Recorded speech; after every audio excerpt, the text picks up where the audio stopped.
거듭남은 다시 태어나는 것인데 우리가 태어날 때 갓난 아기로 태어나듯 거듭난 사람도 영적인 갓난 아이로 다시 태어나게 됩니다. 이런 갓난 아이는 이제 그리스도의 장성한 분량에 이르는 것이 삶의 목표가 되는 것이죠. 그렇게 성숙한 신앙인으로 성장하는 길에서 가장 중요한 것이 뭐냐 하면 나의 옛사람을 깨뜨리는 것이에요. 그래서 예수님은 누구든지 나를 따르려거든 자기를 부인하라고 말씀하시죠. 자, 거듭난 자, 새 사람은 예수님을 닮으려는 경향성 또는 방향성을 가지게 되는데 옛사람이 늘 그것을 방해하는 거예요. 내 안에 옛사람과 새사람이 공존하면서 늘 갈등하는 것이 우리 그리스도인의 현실적인 모습이에요. 그래서 거듭난 그리스도인도 당연히 죄를 지을 수밖에 없어요. 그래서 하나님의 말씀에서 벗어나 내 뜻대로 살고 싶어하는 그 옛사람의 욕망을 날마다 죽일 때 새 사람이 성장하며 예수님을 닮아갈 수 있죠. 신앙 연수가 수십 년임에도 불구하고 성장하지 않는 분들을 제가 좀 많이 봐왔는데 공통점이 뭐냐? 부단하게 자기를 깨뜨리는 일에 굉장히 소홀하더라는 것이죠. 자기를 사랑하는 마음에서 벗어나지를 잘 못해요. 설교를 아무리 들어도 변화가 없어요. 자기를 부인하지 않고 옛사람을 여전히 사랑하는 것이죠. 자, 이런 자기에 대한 사랑은 어떻게 나타날까요? 두 가지로 나타나요. 첫 번째는 죄에 대한 사랑으로 나타나고 두 번째는 자기의 의로 드러나게 돼 있어요. 오늘은 죄에 대한 사랑, 즉 죄가 어떻게 우리 안에 역사하는지 이 부분을 살펴보려고 합니다. 여러분이 죄라는 것은 전부 다 계획이 있습니다. 이 죄는 성도들의 거듭난 마음을 끊임없이 지배하려고 하고 궁극적으로 그의 삶 전체를 다스리고 싶어 합니다. 그러면 죄는 우리에게 어떻게 역사하는가? 세 가지. 영혼 안에서, 두 번째 마음 안에서, 세 번째 삶 속에서 역사해요. 첫 번째 죄는 우리의 영혼에 침투해서 어떻게 하냐? 하나님을 대적하는 경향성을 심습니다. 영혼은 그 사람의 정신과 몸을 움직이는 가장 근원적인 중심이죠. 자, 죄는 생각을 통해 마음으로 들어오는데 궁극적으로 마음에만 머물지 않고 영혼의 깊은 뿌리를 내려서 자신의 영향력을 항구히 지속하려고 해요. 그리고 이것은 하나님을 적대하는 경향성으로 나타나요. 영혼의 가장 주된 기능은요, 지성이에요. 생각하는 거. 우리는 평생 지식을 배우고 지식을 활용하며 살죠. 교회 찾아오는 길을 다 아시니까 온 거예요. 집에 가서 가스라도 켜려면 그런 지식도 있어요. 전부 다 지식이에요, 모든 게. 내 백성이 하나님 아는 지식이 없어 망한다고 하죠. 이 지성의 제일 중요한 것이 우리의 마음을 보호하는 역할을 해줘요. 이것은 옳은 거야.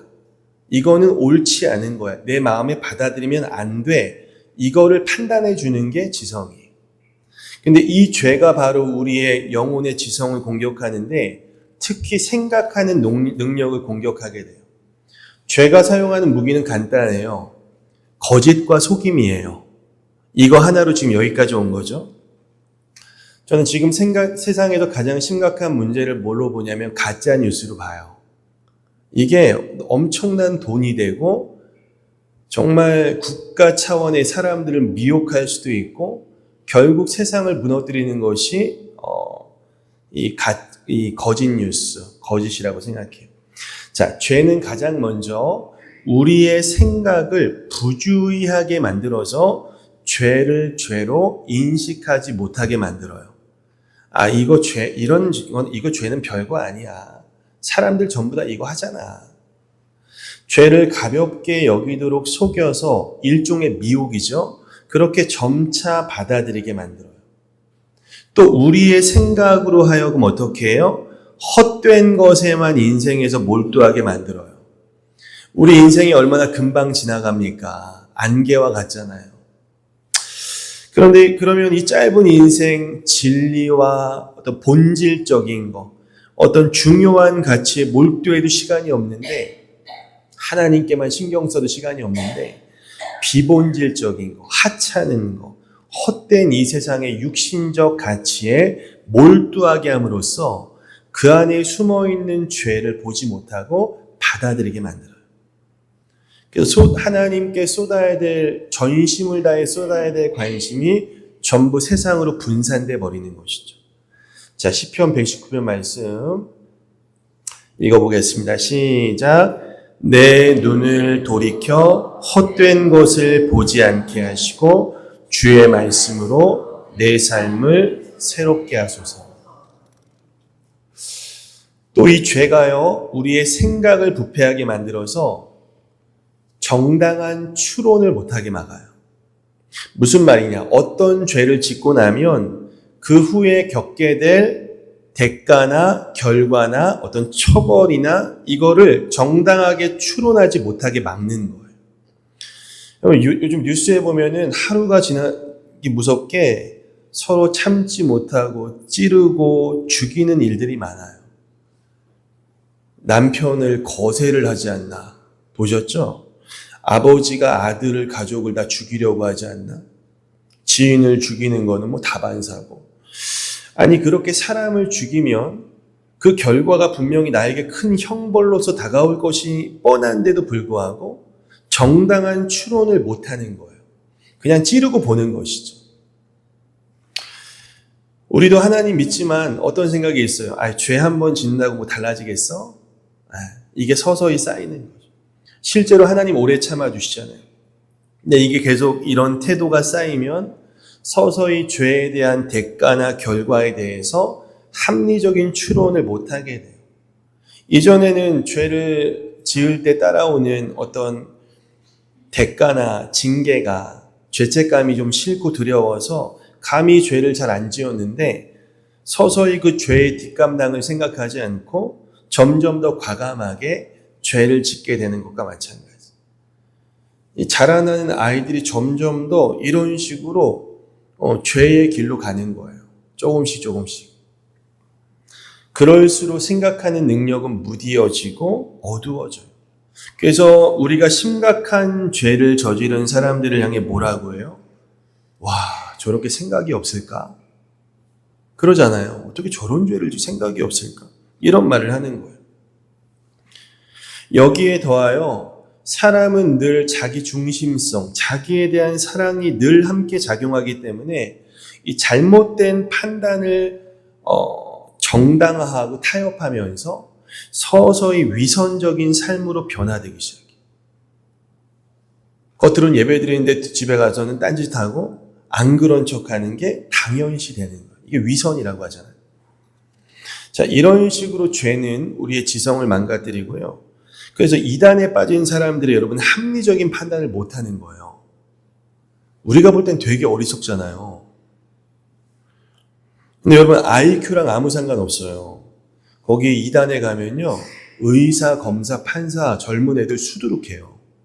80%가 젊은 20, 30대. 거짓 가르침에 미혹되면 누구나 사고가 망가지는 거예요. 자, 더불어서 죄는요. 하나님을 향한 영혼의 경향성을 파괴합니다. 아까 우리가 거듭나면 새로운 마음, 하나님을 향한 마음이 생긴다고 했어요. 이것이 바로 하나님이 우리 인간을 창조하신 본래 목적이죠. 하나님을 가장 즐거워하고 하나님께 영광을 돌리는 삶. 전심으로 그분을 사랑하고 이웃 사랑하며 순종하는 삶. 그러니까 여러분 구원이라는 것은 뭐예요? 예수 믿으면 구원받는다. 요거는 좀 어린아이 수준이고 구원이라는 건 뭐냐면 나와 죄를 사랑했던 그 경향성이 하나님과 이웃을 사랑하는 마음으로 바뀌는 것이 진짜 구원받는 거죠. 우리가 거듭나면 하나님을 향한 경향성이 생기는데 부패한 옛 자아가 여전히 남아있다 그랬어요. 그래서 성령께서는 늘 성화하시는 일을 통해서 하나님을 향한 우리의 경향성을 계속 확장해 가려고 하죠. 그러나 죄가 하나님의 마음을 지속하고자 하는, 하나님께로 향하는 마음을 지속하고자 하는 성령의 역사를 끊임없이 방해하는 거예요. 이 죄가 하나님을 거스르고 세상을 사랑하고 예수님을 닮지 못하게 하기 위해서 더 강력한 죄의 경향성을 심어서 우리로 하여금 하나님을 전심으로 사랑하지 않고 그렇게 최고의 계명대로 하나님을 살지 못하도록 막는 것이죠. 이 죄라는 것은 우리의 영혼을 더욱더 압박하고 밀어붙여서 그 죄가 영혼의 중심이 되고 심지어 법이 되도록 만들어가요. 죄는 이렇게 전부 다 계획이 있어요. 우리나라가 법치국가예요. 여러분, 법은 실제로 작용하는 힘이에요. 마찬가지로 이 죄라는 것이 그 사람에게 법이 되어서 계속 그의 영혼을 압박하는 거예요. 결국 죄의 통치를 받게 되는 거죠. 죄의 질질 끌려다니게 되는 거예요. 여러분, 알코올 중독자, 요즘에는 알코올 사용 장애라고 하더라고요. 음주의 욕구를 이길 수가 없어요. 못 견뎌요, 그거는. 병원에 그냥 가둬놓는 것 뿐이에요. 예수님 만나야 돼요. 그 음주의 욕구가 그 사람을 다스리는 법이 되어버린 거예요. 이 죄가 영혼을 압박하는 힘이 약할 때는 그 죄가 주는 즐거움 때문에 우리가 범죄하는데 이 죄의 압박이 강해지고 우리 안에 법이 될수록 죄를 짓지 않는 상태 자체가 고통스러워서 범죄할 수밖에 없게 돼요. 죄의 노예가 되는 거예요.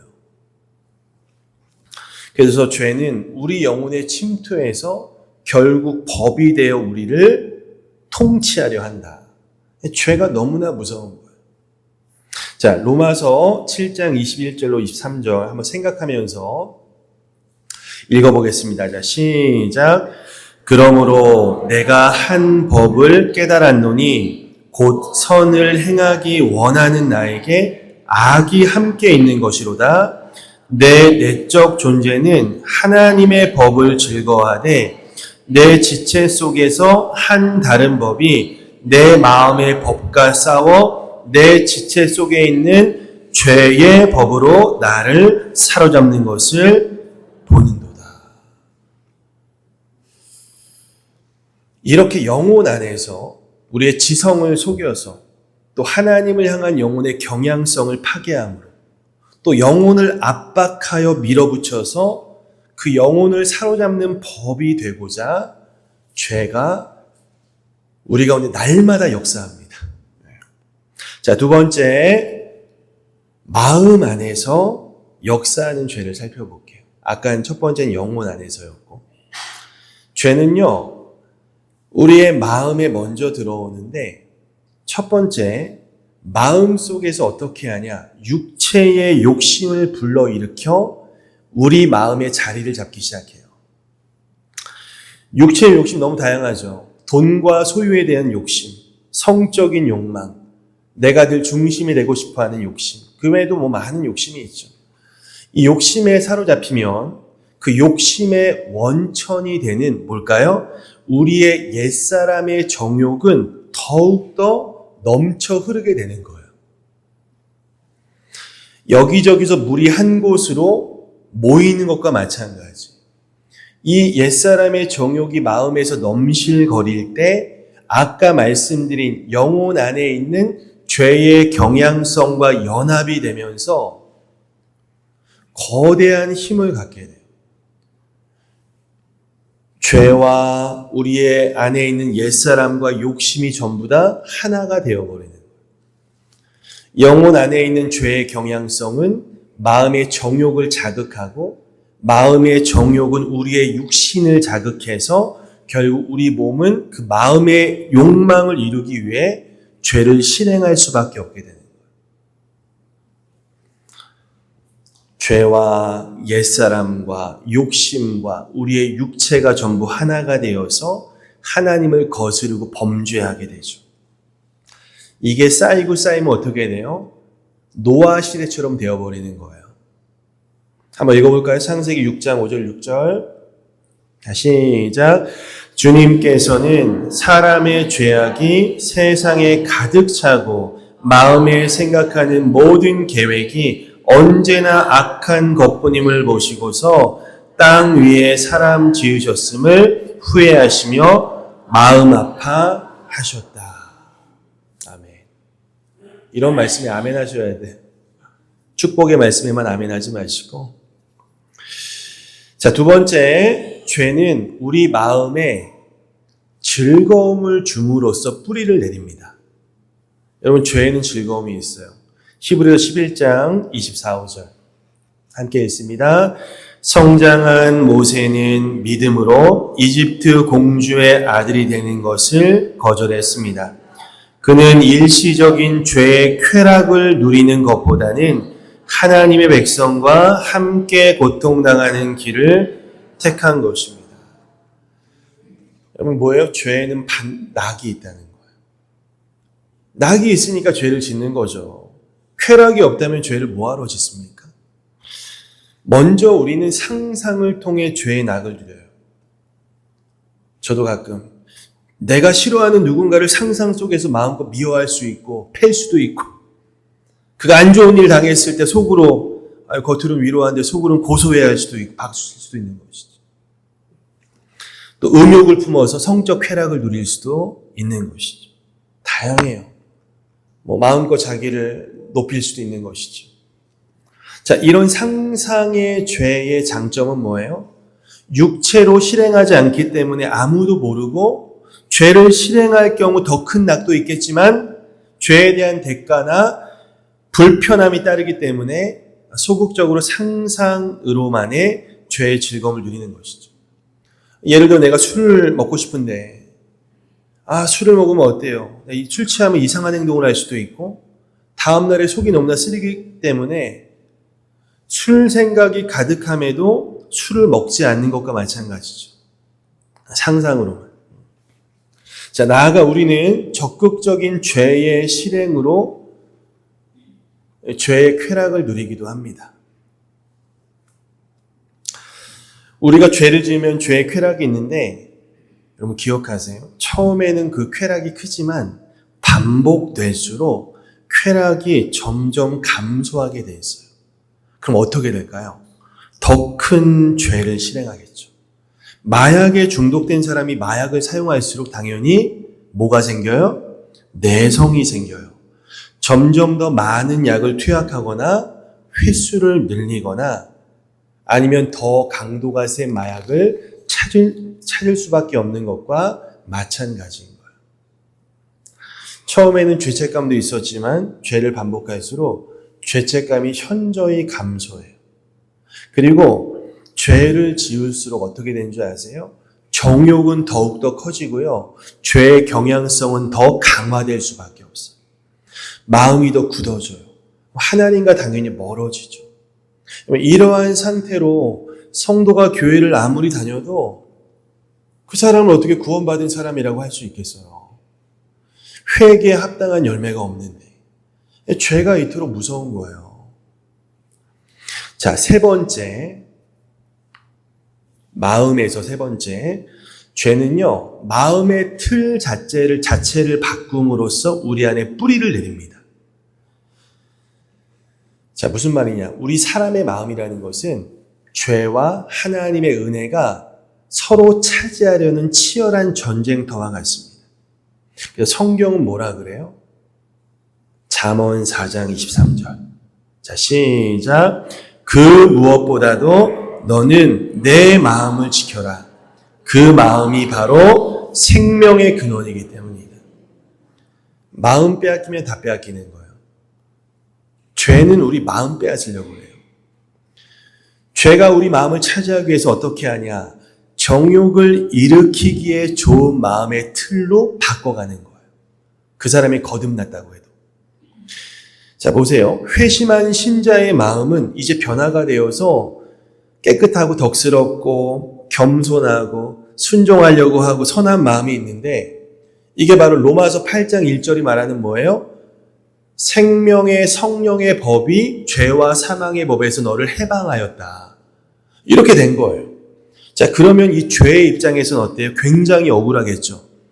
지금까지 내가 이 사람 마음을 차지하고 있었는데 좀만 더 가면 저 지옥으로 영원히 보낼 수 있는데 하나님께 빼앗겼단 말이죠. 그래서 이 죄는요, 우리를 끊임없이 이 죄가 생각을 통해 마음에 들어오는데, 경건한 마음의 틀을 가지고 있으면 그 죄악된 생각이 나의 경건한 마음의 틀과 어울리지 않기 때문에 죄를 배척을 하겠죠. 반대로 가치 있고 선한 생각들은 내 이 변화된 마음의 틀에 어울리니까 환영을 받겠죠. 그래서 변화가 되면 말씀이 은혜가 되고 찬양이 막 좋은 거예요. 옛날엔 왜 그런지도 몰랐는데, 싫었는지 몰랐지만. 그래서 이 죄는 끊임없이 마음의 정욕을 일으켜서 성도의 이 덕스러운 마음을 틀을 계속 허물어 버려요. 그리고 악한 마음의 틀을 구축하는 거예요. 그래서 여러분, 죄송하지만 성도라고 하는데 교제해 보면 좀 마음에 덕이 없고 두 마음을 가지고 간사하고 말하는 거 보면 이게 그리스도인 같지 않고 교만한 사람들이 있어요. 자기밖에 모르고. 이런 사람은 뭐예요? 미덕의 마음이 전부 다 무너지고 경건의 모양, 껍데기만 있고 마음의 틀이 악덕의 마음으로 바뀌어버린 거예요. 바리새인이 그랬죠. 교회는 수십 년 다니죠. 그리고 이런 사람은 틀림없이 심각한 자기 사랑에 빠져 있을 수밖에 없어요. 결국 마음을 죄로부터 지키지 못한 거예요. 그래서 마음을 지키는 것이 너무 중요한 것이죠. 여러분, 죄는요, 굉장히 부지런하고 절대 포기하지 않습니다. 어떻게든 우리를 죄의 종으로 삼으려고 해요. 여러분, 종이와 라이터가 있는데 이게 종이는 뭐예요? 우리의 마음이고 라이터는 불이에요. 날마다 이 죄는요, 우리 마음에 불을 붙이려고 하는 거예요. 태워버리고. 근데 우리 마음이 하나님의 은혜로 여러분 또 말씀으로 촉촉히 젖어 있으면, 성령이 충만하면 아무리 불을 붙이려고 해도 젖은 종이에 불이 안 붙듯이 죄에 불을 붙일 수가 없는 거예요. 근데 우리 마음 자체의 정욕이 커져버리면 쉽게 죄에 불을 붙일 수 있는 거죠. 그래서 우리가 늘 기도하고 말씀 보며 하나님의 은혜로 안에 살아야 되는 것이 굉장히 중요한 거예요. 하루하루. 죄가 왜 우리의 마음의 틀을 여러분 파괴할까요? 죄가 자기 자신을 보호하기 위해서예요. 그렇게 틀을 바꿔야 이 죄가 작은 힘으로도 그 사람으로 하여금 죄를 실행하도록 만들 수 있기 때문에, 자신의 지배력을 영구히 하기 위해서 경건한 마음의 틀을 파괴하여 정욕적인 마음의 틀로 바꾸더라. 오늘 설교 어렵죠? 자, 마지막 세 번째, 죄는 우리의 삶 속에서 역사예요. 삶이라는 건 우리의 행동을 말하는 거죠. 쉽게 말씀드리면 우리의 불순종을 통해 죄는 자기의 영역을 더 확장해 갑니다. 영혼과 마음이 죄의 경향성과 정욕으로 물들어 버리면 그 토대에서 온갖 욕망들이 잡초처럼 피어나요. 시기, 비방, 미움, 분노, 욕심, 자랑, 말로 짓는 죄. 그리고 이런 육신의 열매들이 그 사람이 가지고 있는 어떤 성향에 따라서 특정한 죄에 집중되게 돼 있어요. 여러분, 사람은 전부 다 자기가 짓는 죄만 짓게 돼요. 저는 술, 담배 같은 거 아예 안 하거든요. 넘어지는 죄만 넘어져요. 어떤 사람은 말이 문제인 사람이 있어요. 그놈의 말이 너무 수다쟁이, 남 험담하고 안 됩니다. 어떤 사람은 그놈의 술이 문제, 도박, 돈에 대한 탐욕, 성에 대한 욕구, 성 중독자들 얼마나 많은지 몰라요. 얘기하기 민망해서 그렇지. 사람마다 성향에 따라 짓는 죄를 짓게 돼요. 그렇다고 죄를 대놓고 짓는 사람은 없죠? 어떻게 해요? 죄를 짓기에 좀 더 적합한 환경을 만날 때 수월하게 죄를 지어요. 그래서 여러분, 환경이 중요하다는 얘기를 우리가 하는 거예요. 누가 갑자기 교회에서 우리 술 한잔 합시다. 그러면 평소에 내가 술을 먹더라도 아니 그래도 어떻게 교회에서 술을 먹어. 나가서 먹자. 이렇게 하잖아요. 저 분위기 좋은 술집에 가서 술 한잔 하자고 하면은 훨씬 더 따라봐. 나도 장로야. 먹어. 이렇게 다 되는 거예요. 환경도 참 중요하다. 깨진 유리창 법칙 아시잖아요. 어떤 건물에 유리창 하나가 깨져 있는데 있으면 그거를 며칠 방치해 두면은 그 앞에 쓰레기가 쌓이고 안으로 막 돌 던지고 나머지 멀쩡한 유리들도 전부 다 깨뜨리는 거예요. 이 건물은 관리를 안 하는구나. 그리고 그렇게 안 좋아지면서 그 주변에서 절도나 강력 범죄가 일어날 확률이 커지는 거죠. 그 한때 그 뉴욕 지하철이 굉장히 막 낙서에 막 마약의 범죄가 많았는데 그 작은 낙서부터 하나하나 지우고 깨끗이 역을 정비하니까 범죄의 50%가 줄어드는 거예요. 환경이 매우 중요하다. 그러니까 양심의 제약을 우리가 덜 받거나 도덕적으로 좀 관대한 상황에서는 죄를 짓는 게 더 쉽겠죠, 여러분. 쉬운 거죠. 자, 그리고 죄를 실행하는 데 있어서 불편함이 제거될 때 쉽게 범죄합니다. 예를 들어 내가 죄를 지어도 처벌받지 않을 것이라는 기대감이 클수록 좀 더 쉽게 범죄하죠. 가끔 어떤 나라에 막 폭동이 일어나면 다수의 사람들이 막 상점을 달려가서 약탈하는 그런 장면들을 뉴스로 보게 돼요. 엄연한 범죄인데 다수의 사람들이 그런 아노미 상태에서 죄를 짓기 때문에 개별적으로 처벌받지 않을 거라는 기대감이 크니까 이 죄를 짓도록 부추기는 것이죠. 우리나라 서부지검 폭동 사건이 있었어요. 이건 여러분 상상할 수 없는 심각한 범죄죠. 다수의 정치적 이념을 공유한 사람들이 함께 폭동을 일으키니까 설마 나만 처벌받겠어? 우리 뒷배들이 있는데 잘못된 생각에 빠져서 그런 심각한 죄를 짓게 되는 것이죠. 지금 하나하나 전부 다 처벌받고 있죠. 5년형이 나온 사람도 있고. 자, 그리고 죄가 주는 즐거움에 대한 기대가 클수록 죄를 지어요. 담배 피시는 분들은 저는 한 번도 펴보지 않아서 몰랐는데 평소에 항상 흡연 욕구가 있지만 식후에 피는 담배 맛이 그렇게 좋다고 하더라고요. 어떠세요? 맞아요? 저 안 펴봐가지고.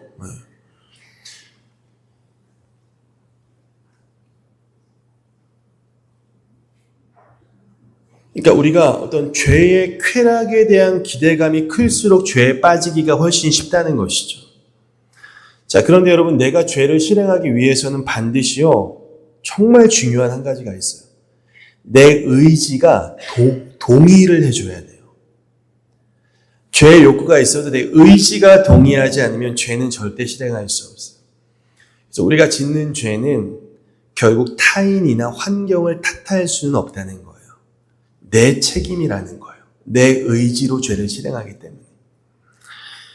다행히 하나님께서는 여러 가지 섭리와 방식으로 이 세상의 죄를 억제하시는 은혜를 베푸세요.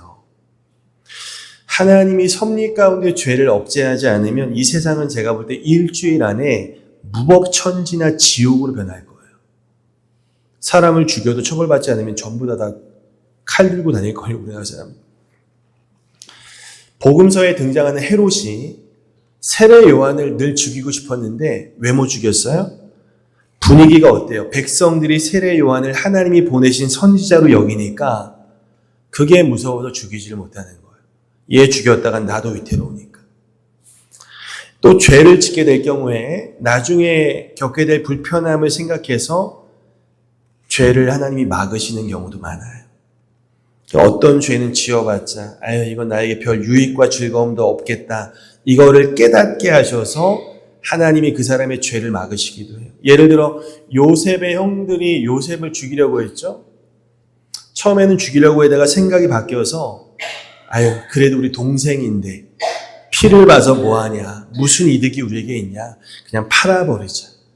이렇게 하나님 섭리 가운데 죄를 피하게 하시고, 또 이런 은혜도 주세요. 요셉이 보디발의 아내가 유혹함에도 불구하고 끝까지 죄를 짓지 않습니다. 요셉도 훌륭하지만 그렇게 할 수 있었던 이유가 뭐예요? 내가 어찌 하나님 앞에 죄를 지을 수 있습니까? 하나님을 사랑하는 그의 마음이 죄로부터 그를 보호하기도 한 것이죠.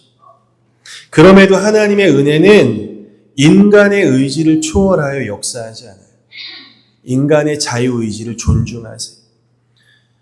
안 그러면 선악과를 따먹으려고 할 때 하나님이 어디에나 계시니까 그거 말릴 수 있잖아요. 근데 하나님은 그렇게 하지 않으시는 거예요. 인간의 의지를 존중하시는 거예요. 그래서 하나님이 이 세상에서 일어나는 죄를 막으시는 데는 한계가 있어요. 그래서 세상에는 가끔 끔찍한 일들도 벌어지는 거예요. 홀로코스트라든지 이런 전쟁이라든지. 그래서 인간이 죄 지으려고 하면 하나님은 그것을 사실은 막지는 못하세요. 아무튼 이렇게 죄를 삶 속에서 계속 반복 실행하면 영혼 속의 죄의 경향성이 강화되고 마음의 정욕은 흥황해지고 양심은 무디어지고 생각은 허망해지고 마음은 굳어지고 선한 의지는 서서히 소멸되고 점점 죄책감은 사라지고 담대하게 죄를 지게 돼요. 죄의 노예가 되는 거죠. 악인의 꾀를 받아들이면 죄인의 길에 서고 그 길을 걷게 되면 오만한 자리에 털썩 앉아서 죄를 수출하는 그런 악한 사람이 되어가는 거예요. 이렇게 죄는 우리로 하여금 불순종을 반복하게 해서 그 사람을 하나님에게서 완전히 빼앗아서 죄의 종으로 만들려고 하는 것이 죄의 계획이고 목표다. 자, 오늘 말씀 마지막 한 번 더 읽어보고 마치겠습니다. 자, 시작. 여러분이 아무에게나 자기를 종으로 내맡겨서 복종하게 하면 여러분은 여러분이 복종하는 그 사람의 종이 되는 것임을 알지 못합니까? 여러분은 죄의 종이 되어 죽음에 이르거나 아니면 순종의 종이 되어 의에 이르거나 둘 중에 하나예요. 죄의 종이 될지 순종의 종이 될지 잘 선택하세요. 이거 바울이 불신자에게 쓴 글이 아니라 로마 교인에게 쓴 편지예요. 성도들에게 하는 말이에요.